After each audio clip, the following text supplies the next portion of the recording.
بسم الله الرحمن الرحيم. عن أبي هريرة رضي الله تعالى عنه قال قال رسول الله صلى الله تعالى عليه وسلم: من قام رمضان إيمانا واحتسابا غفر له ما تقدم من ذنبه. رواہ البخاری۔ نبی کریم صلی اللہ علیہ وسلم نے ارشاد فرمایا، جس شخص نے رمضان المبارک کی راتوں کا قیام کیا ایمان کی حالت میں اور خالص نیت کے ساتھ، اس کے پچھلے گناہ بخش دیے گئے۔ دوستو، رمضان المبارک کی دو اہم عبادتیں ہیں، دن کا صیام اور رات کا قیام، یعنی دن کو روزہ رکھنا اور رات کو قیام کرنا۔ اللہ نے رمضان المبارک کو قرآن کریم کے ساتھ بڑی گہرائی سے جوڑا ہے، اسی لیے قرآن کریم میں کہا گیا شہر رمضان الذی انزل فیہ القرآن،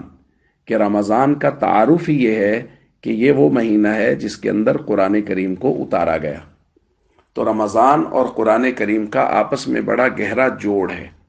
اسی وجہ سے ترغیب دی گئی ہے کہ اپنی راتوں کو قیام کے ساتھ، یعنی تلاوت قرآن کریم کو نماز میں اس کے ساتھ آباد کیا جائے، راتوں کو روشن کیا جائے اور قرآن کریم کی تلاوت کی جائے۔ اب جو لوگ تو قرآن کریم پڑھ سکتے ہیں، انہوں نے قرآن کریم پڑھا ہوا ہے،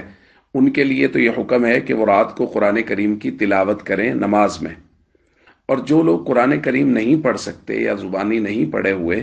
ان کے لیے یہ ہے کہ وہ قرآن کریم سنیں، جیسا کہ تراویح میں اس کا اہتمام ہوتا ہے کہ حافظ صاحب قرآن کریم سنا رہے ہوتے ہیں اور جو مقتدی ہیں وہ قرآن کریم سن رہے ہوتے ہیں تراویح کے اندر۔ یہ رات کا قیام ہو رہا ہے۔ یہاں یہ درخواست کی جا رہی ہے کہ جن لوگوں کو تھوڑا حصہ قرآن کریم کا آتا ہے، ایک پارہ آتا ہے، آدھا پارہ یاد کیا ہوا، چند صورتیں بھی اگر یاد ہیں، تو رمضان المبارک میں اس بات کا اہتمام کر لیا جائے کہ روزانہ نوافل میں وہ ساری صورتیں پڑھی جائیں، تاکہ ہم خود بھی قرآن کریم کو پڑھنے والے، نماز میں پڑھنے والے ہوں، رمضان کے اندر تو کم از کم ہو۔ تو رمضان میں رات کے وقت پچھلی رات اٹھیں اور اٹھ کے جو قرآن کریم کا حصہ یاد ہے، جن کو زیادہ یاد ہے وہ زیادہ پڑھیں، جن کو کم یاد ہے کم از کم یہ ہے کہ ایک مرتبہ جتنا یاد ہے، آدھا پارہ، پاؤ پارہ، اس کو نماز کے اندر پڑھیں، تاکہ ہم خود قرآن کریم کی تلاوت نماز میں کرنے والے ہوں اور اللہ رب العزت ہمیں قیام اللیل کرنے والوں میں لکھ لے۔ السلام علیکم ورحمۃ اللہ وبرکاتہ۔